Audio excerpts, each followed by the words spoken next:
Guys, అజైలం అంటే మీ అందరికీ తెలిసే ఉంటుంది.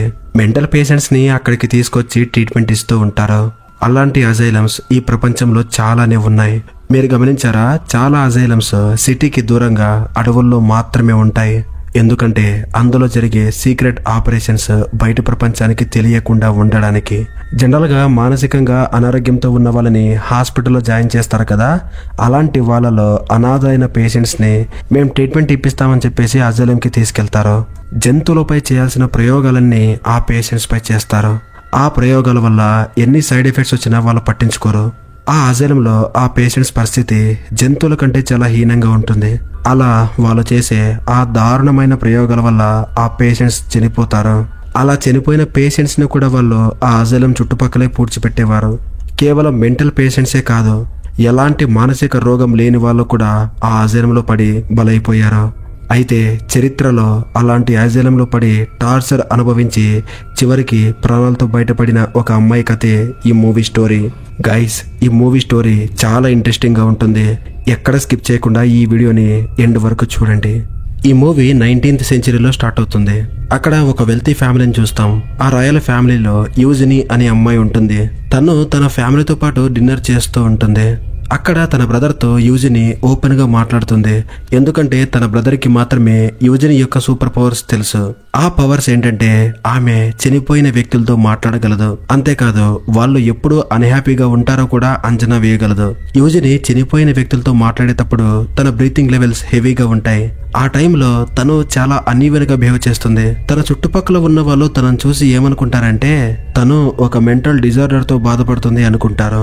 అలా మెల్లిమెల్లిగా యూజిన్ వయసు పెరిగే కొద్దీ తనకి డెడ్ పీపుల్స్ నుండి మెసేజెస్ రావడం స్టార్ట్ అవుతాయి. ఒకరోజు తన గ్రాండ్ మదర్ ని బెడ్ లో పడుకోబెడుతున్నప్పుడు తన గ్రాండ్ మదర్ యూజినితో నువ్వు నీ ఫ్రెండ్ యొక్క ఫినరల్ కి వెళ్ళావా అని అడిగినప్పుడు యూజిని నార్మల్ పీపుల్స్ లా ఆన్సర్ ఇవ్వకుండా నేను వెళ్ళాను, అలాగే అక్కడ చనిపోయిన వ్యక్తులతో మాట్లాడే అవకాశం కూడా కలిగింది అని చెబుతుంది. ఇది గమనించిన ఆ గ్రాండ్ మదర్ యూజిని యొక్క బిహేవియర్ గురించి వరి అవుతుంది. యూజిని అలా సమాధానం ఇవ్వడంతో తన గ్రాండ్ మదర్ ఏమీ అనకుండా సైలెంట్ అయిపోతుంది. మరుసటి రోజు యూజిని తన బ్రదర్ తో పాటు మార్కెట్ కి వెళ్తుంది. అయితే యూజినికి ఒంటరిగా బయటికి వెళ్ళడం అంటే చాలా ఇష్టం. అలా మార్కెట్ లో యూజిని తిరుగుతూ ఒక కేఫ్ కి వెళ్తుంది. ఆ కేఫ్ లో యూజిని స్పిరిట్స్ గురించి రాసిన పుస్తకాన్ని చదువుతున్న ఒక వ్యక్తిని గమనిస్తుంది. అయితే ఆ పర్సన్ తనని యూజినికి పరిచయం చేసుకుని తనతో చాలాసేపు మాట్లాడతాడు. అలాగే తనని ఫ్లర్ట్ కూడా చేయబోతాడు.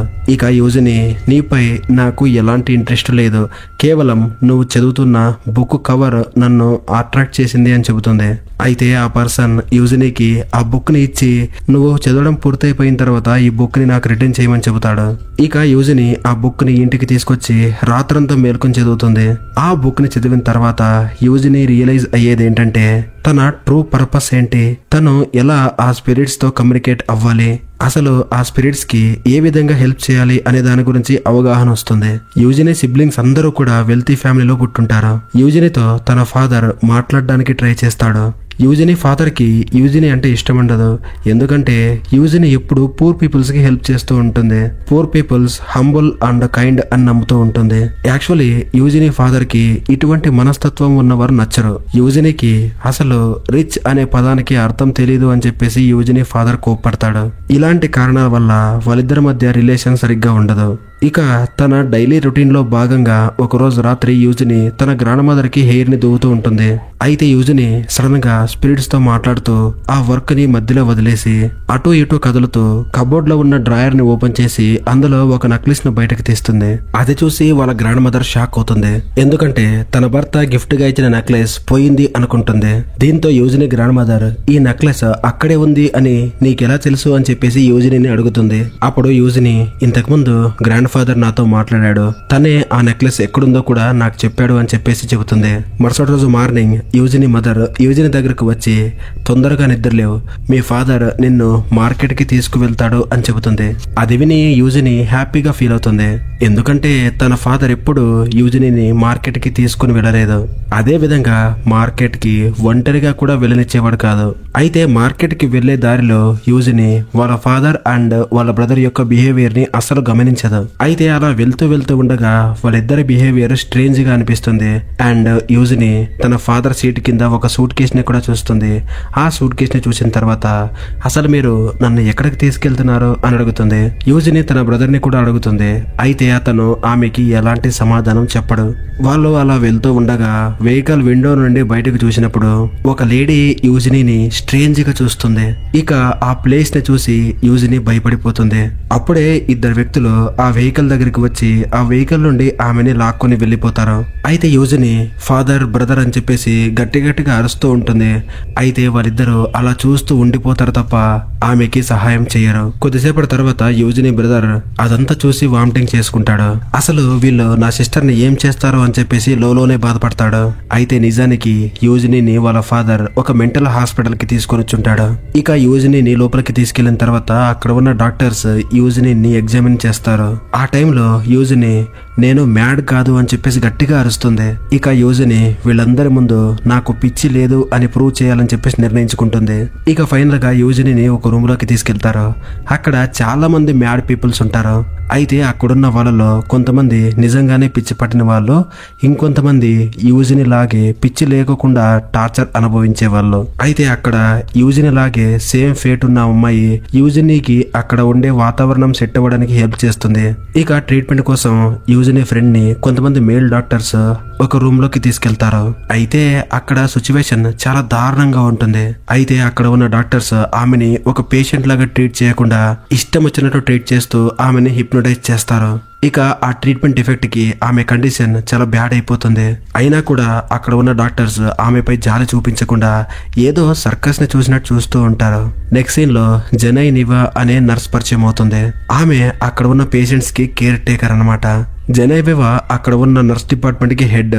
అక్కడ ఉండే డాక్టర్స్ గురించి మొత్తం ఆమెకి తెలుసు. అయినా కూడా ఆమె డాక్టర్స్ కి వ్యతిరేకంగా అక్కడ ఏమీ చేయలేదు. ఇకపోతే యూజిని తన పవర్స్ గురించి ఆ హాస్పిటల్లో ఎవరికి చెప్పలేదు. ఎందుకంటే ఆ పవర్స్ ఉన్నాయి అని చెబితే తనపై ఎక్స్పెరిమెంట్స్ చేస్తారు కాబట్టి. అయితే ఒకరోజు యూజిని తన పవర్స్ గురించి జెనైవెవా నర్స్ కి చెబుతుంది. అప్పుడు జెనైవెవా చనిపోయిన నా సిస్టర్ ని కాంటాక్ట్ అయ్యి తన మెసేజెస్ ని నాకు చెప్పు అని చెప్పేసి యూజినితో చెబుతుంది. అయితే మొదట్లో యూజిని చెప్పే విషయాలు జెనైవెవా నమ్మదు. అయితే ఆ నర్స్ కి అలాగే ఆ నర్స్ సిస్టర్ కి మధ్యలో ఉన్న కొన్ని సీక్రెట్స్ ని యూజిని చెప్పడంతో అప్పుడు ఆ సిస్టర్ నమ్ముతుంది. అయితే ఆ హెడ్ నర్స్ ఏమనకుండా అక్కడి నుంచి వెళ్లిపోతుంది. మరుసటి రోజు యూజినికి ఫైనల్ ఎవల్యూషన్ ఉంటుంది. ఆ డాక్టర్ యూజిని చాలా ప్రశ్నలు వేస్తాడు. ఇంకా తను స్పిరిట్స్ తో మాట్లాడుతుంది అనే విషయాన్ని కూడా అగ్రి అయ్యేలా చేస్తాడు. అంతేకాదు యూజిని ఆ డాక్టర్ ఇంకా ఈ అజైలంలో నువ్వు చాలా కాలం ఉండాలి అని చెప్పేసి చెబుతాడు. దాంతో ఇక యూజిని కోపంతో డాక్టర్స్ పై అరుస్తుంది. అయితే ఇక్కడ యూజిని డాక్టర్స్ పై అరిచి పెద్ద తప్పు చేసింది. ఎందుకంటే డాక్టర్స్ దీన్నే అవకాశంగా తీసుకుని యూజిని ఒక హిస్టీరియా పేషెంట్ అని కన్ఫర్మ్ చేస్తారు. అయితే అలాంటి పేషెంట్స్ ని ట్రీట్ చేయడానికి వాళ్ళని ఐస్ తో నిండిన ఒక బాక్స్ లో పెట్టి కొన్ని గంటల పాటు ఉంచుతారు. అయితే ఈ ట్రీట్మెంట్ తో హిస్టీరియాని బాగు చేయలేం, కానీ పేషెంట్ కండిషన్ మాత్రం చాలా దారుణంగా తయారవుతుంది. అయితే ఈ ట్రీట్మెంట్ తో హిస్టీరియా పేషెంట్స్ ని బాగు చేయొచ్చు అని చెప్పేసి ఆ డాక్టర్ బలంగా నమ్ముతూ ఉంటాడు. దాంతో ఆ డాక్టర్ ఇదే ట్రీట్మెంట్ ని యూజినికి ఇస్తాడు. ఆ ట్రీట్మెంట్ ని ఇచ్చే టైంలో యూజిని నేను మ్యాడ్ కాదు, నన్ను వదిలేయండి అని చెప్పేసి ఎంత అరిచినా కూడా ఆ డాక్టర్స్ ఎవ్వరు వినిపించుకోకుండా ఆమెకి ట్రీట్మెంట్ చేస్తారు. మరోవైపు జెనీవియా నర్సు నడుచుకుంటూ వెళ్తూ ఉంటుంది. అయితే ఆమెని ఎవరో ఫాలో చేస్తున్నట్టు ఆమె కనిపిస్తుంది. అయితే ఆ ఫాలో అయ్యేది యూజిని బ్రదర్ అని ఆమెకు తెలుస్తుంది. యూజిని బ్రదర్ తన సిస్టర్ గురించి వరి అయ్యి జెనీవియా నర్స్ దగ్గరికి వెళ్లి నా సిస్టర్ కి పిచ్చి లేదు, కేవలం స్పిరిట్స్ తో మాట్లాడే పవర్ ఉంది, దానికి సాక్ష్యంగా ఒక బుక్ ని కూడా ఇస్తాడు. ఈ బుక్ ని నా సిస్టర్ కి ఇవ్వండి అని చెప్పేసి ఆ హెడ్ నర్స్ ని అడుగుతాడు. అయితే ఆ నర్సు ఇదేదో ఇంట్రెస్టింగ్ గా ఉంది కదా అని చెప్పేసి ఆ బుక్ ని తీసుకుని రాత్రంతా మేలుకొని దాన్ని చదువుతుంది. ఆ బుక్ లో ఉన్న కంటెంట్ ని చదివిన తర్వాత ఆ రోజు యూజిని నా సిస్టర్ తో నిజంగానే మాట్లాడింది అనే అభిప్రాయానికి వస్తుంది. ఇక నెక్స్ట్ సీన్ లో యూజిని ట్రీట్మెంట్ నుంచి రిలీజ్ చేస్తారు. చాలాసేపు యూజినీని ఆ ఐస్ బాక్స్ లో ఉంచడంతో ఆమె పరిస్థితి చాలా దారుణంగా మారిపోయి ఉంటుంది. ఆ రోజు రాత్రంతా యూజినీకి సరిగ్గా నిద్ర పట్టదు. మరుసటి రోజు ఆ హెడ్ నర్స్ యూజిని దగ్గరకు వెళ్లి, నువ్వు చనిపోయిన మా సిస్టర్ తో మాట్లాడితే నేను నిన్ను మీ బ్రదర్ ని మీట్ అయ్యేలాగా చేస్తాను, అంతేకాదు మీ బ్రదర్ ఇచ్చిన ఒక బుక్ ని కూడా నీకు ఇస్తాను అని చెబుతుంది. అందుకు యూజిని, నేను నా బ్రదర్ ని కలవాలి అనుకోవట్లేదు, నేను ఈ ప్లేస్ నుండి వెళ్ళిపోవాలి, నాకు ఫ్రీడమ్ కావాలి అంటుంది. అప్పుడు ఆ హెడ్ నర్స్, అది ఇంపాసిబుల్, అయితే నేను చేయగలిగిందంతా చేస్తాను అని చెబుతుంది. అప్పుడు యూజిని హెడ్ నర్స్ యొక్క సిస్టర్ తో కాంటాక్ట్ అవ్వడానికి ట్రై చేస్తుంది.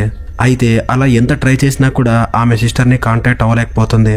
ఆ టైంలో ఆమె పరిస్థితి చాలా స్ట్రేంజ్ గా మారిపోతుంది. అప్పుడు యూజిని ఆ హెడ్ నర్స్ తో, మీ ఫాదర్ డేంజర్ కండిషన్ లో ఉన్నాడు అని చెబుతుంది. అది విన్న ఆ హెడ్ నర్స్ జెనేవివా వెంటనే తన ఇంటికి పరిగెత్తుకుంటూ వెళ్తుంది. ఇంట్లో టేబుల్ మీద రక్తంతో తడిసిన ఒక నాప్కిన్ కనిపిస్తుంది. తన ఫాదర్ స్పృహ కోల్పోబోతున్న టైంలో వెళ్లి తన ఫాదర్ ని కాపాడుతుంది. అలా కొన్ని రోజులు యూజిని ఆ ఆశ్రమంలో గడిపేస్తుంది. 1 month తర్వాత యూజినీని డైలీ ఐస్ బాక్స్ లో లాక్ చేసి ట్రీట్మెంట్ ని ఇస్తూ ఉంటారు. ఆ టైంలో యూజిని చాలా పెయిన్ ఫీల్ అవుతుంది. అక్కడ ఉన్న స్టాఫ్ అంతా పేషెంట్స్ ని సరిగ్గా చూడరు. ఒక రోజు డాక్టర్స్ ఒక పేషెంట్ కి ఓవర్ డోస్ ఇస్తారు. అండ్ డాక్టర్స్ యొక్క అన్ఎథికల్ ప్రాక్టీస్ వల్ల ఒక పేషెంట్ చనిపోవడం కల్లారా చూస్తుంది యూజిని. ఇక యూజిని కోపంతో ఆ పేషెంట్ పరిస్థితి అలా కావడానికి మీరే కారణం అని చెప్పేసి డాక్టర్స్ ని బ్లేమ్ చేస్తుంది. ఇక యూజిని అలా కోపంతో డాక్టర్స్ ని బ్లేమ్ చేయడం వల్ల ఆమెని ఐసోలేషన్ కారణంగా ఒక డార్క్ రూమ్ లో ఉంచుతారు. ఆ రూమ్ కి ఒక విండో ఉంటుంది. ఆ విండోని అప్పుడప్పుడు యూజినికి కొత్తగా అపాయింట్ చేసిన ఒక నర్స్ ఓపెన్ చేస్తుంది. ఎందుకంటే యూజిని లైట్ ని చూడడానికి అనుమతి లేదు, కేవలం డార్క్ రూమ్ లో మాత్రమే ఉండాలి. అయితే కొత్తగా అక్కడికి వచ్చిన ఆ నర్స్ మాత్రం చాలా స్ట్రిక్ట్, పేషెంట్స్ ని టాయ్స్ లాగా చూస్తూ ఉంటుంది. యూజిని ఒంటరిగా ఆ డార్క్ రూమ్ లో ఉండేసరికి ఇంతకు ముందు ఆ డార్క్ రూమ్ లో ఉండి చనిపోయిన వ్యక్తులు యూజినితో కాంటాక్ట్ అవుతూ ఉంటారు, గట్టి గట్టిగా అరుస్తూ ఉంటారు. ఆ సౌండ్స్ విని భయపడి యూజిని వెంటనే నన్ను ఈ రూమ్ నుండి బయటకు తీసుకెళ్ళండి అని చెప్పేసి గట్టిగా అరుస్తుంది. అయితే ఆ నర్స్ మాత్రం యూజిని బాధని అర్థం చేసుకోదు. ఆ సౌండ్స్ కారణంగా యూజిని సరిగ్గా ఫుడ్ కూడా తినదు. ఒకరోజు ఆ నర్సు ఆ గదిలోకి వచ్చి, నువ్వు అరవకుండా ఉండలేవా అని చెప్పేసి యూజిని తిడుతుంది. అయితే యూజిని ఎటువంటి సమాధానం చెప్పదు. అప్పుడు ఆ నర్సు యూజిని ముందే ఆ ఫుడ్ ని తీసుకుని, ఈ ఫుడ్ చాలా టేస్టీగా ఉంది అని చెప్పేసి తింటుంది. అప్పుడు Eugenie, I can see your mother, నేను చనిపోయిన మీ అమ్మగారిని కాంటాక్ట్ అయ్యాను, ఆమె ఇక్కడే చనిపోయింది అని చెబుతుంది. అయితే ఆ నర్సు, అవును నిజమే, నేను నా మదర్ని ఈ రూమ్ లోనే అంతం చేశాను అని చెబుతుంది. తర్వాత యూజిని, నీ పిల్లల్ని మీ అమ్మే చంపింది అని చెప్పేసి అంటుంది. అది విని ఆ నర్సు ఏడవడం స్టార్ట్ చేస్తుంది. తర్వాత ఆ నర్సు యూజిని మెడ పట్టుకుని, ఇంకోసారి నా పిల్లల గురించి ప్రస్తావించుకో అని చెప్పేసి ఆమెకి వార్నింగ్ ఇచ్చి వెళ్ళిపోతుంది. అలా ఆ నర్సు వెళ్తూ ఉన్నప్పుడు దారిలో ఒక అమ్మాయి ఆమెకు అడ్డుపడుతుంది. ఆ టైంలో ఆ గర్ల్ ఆ నర్స్ దగ్గర ఉన్న ఆ డార్క్ రూమ్ కీని తీసుకుని ఆ కీస్ ని జెనేవియా నర్స్ కి ఇస్తుంది. యాక్చువల్లీ ఇదంతా జెనేవియానే ప్లాన్ చేసి ఉంటుంది. ఇక జెనేవియా యూజిని ఉండే డార్క్ రూమ్ డోర్ దగ్గరికి వెళ్లి తనతో మాట్లాడుతుంది. అప్పుడు యూజిని జెనేవియా సిస్టర్ యొక్క మెసేజెస్ అన్ని ఆమెకి వివరిస్తుంది.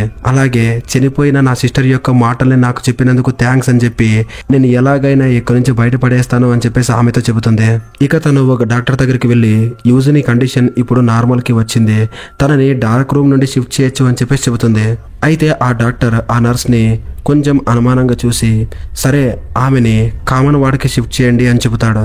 అలా చాలా రోజుల తర్వాత యూజిని డార్క్ రూమ్ నుండి బయటికి వచ్చి లైట్ ని ఇంకా ఫ్రెష్ ఎయిర్ ని ఎక్స్పీరియన్స్ చేస్తుంది. తర్వాత యూజిని బయట ఉన్న తన ఫ్రెండ్ ని చూస్తుంది. తనపై డాక్టర్స్ రాంగ్ ఎక్స్పెరిమెంట్స్ చేయడం వల్ల తను నడవలేని పరిస్థితుల్లో ఉంటుంది. తను వీల్ చైర్ కి పరిమితం అయిపోయి ఉంటుంది. ఇక ఆ అజలంలో ద మ్యాడ్ ఉమెన్స్ బాల్ అనే పార్టీ రానే వస్తుంది. ఈ పార్టీ ప్రతి సంవత్సరం జరుగుతుంది. ఆ పార్టీలో పిచ్చి పట్టిన వాళ్ళందరూ వాళ్ళకు నచ్చిన డ్రెస్సులను వేసుకుని ఎంజాయ్ చేస్తారు. యూజిని బ్రదర్ కి కూడా ఆ పార్టీకి ఇన్విటేషన్ వస్తుంది. ఆ పార్టీకి వచ్చిన తర్వాత యూజిని తన బ్రదర్ ని చూసి చూడనట్టు ఉంటుంది. ఎందుకంటే వాళ్ళు అక్కడి నుంచి ఎస్కేప్ అవ్వడానికి ప్లాన్ చేసి ఉంటారు కాబట్టి. వాళ్ళు ఎస్కేప్ అవుతూ ఉన్నప్పుడు డార్క్ రూమ్ లో యూజినికి కాపలాగా ఉన్న ఆ నర్స్ చూసేస్తుంది. వాళ్ళని ఆపడానికి ఆ నర్స్ ప్రయత్నిస్తూ ఉన్నప్పుడు దారిలో ఒక లేడీ ఆ నర్స్ పై అటాక్ చేసి తనని పిచ్చ కొట్టుడు కొడుతుంది. ఎలాగైతే డాక్టర్స్ ఆ పేషెంట్స్ ని కొడతారో అలాగా. ఇక జెనేవివా యూజిని తప్పిస్తూ, నేను నీతో పాటు రాలేను, ఈ అజైలంలో ఉన్న ఎంతో మంది పేషెంట్స్ కి నా సహాయం అవసరం అని చెప్పేసి యూజినీని మాత్రమే తప్పిస్తుంది. అలా కొన్నేళ్ల తర్వాత యూజిని అందరికీ దూరంగా ఉంటూ హ్యాపీగా కనిపిస్తుంది. ఇలా ఒక హ్యాపీ ఎండింగ్తో మూవీ ఎండ్ అవుతుంది. Thank you for watching.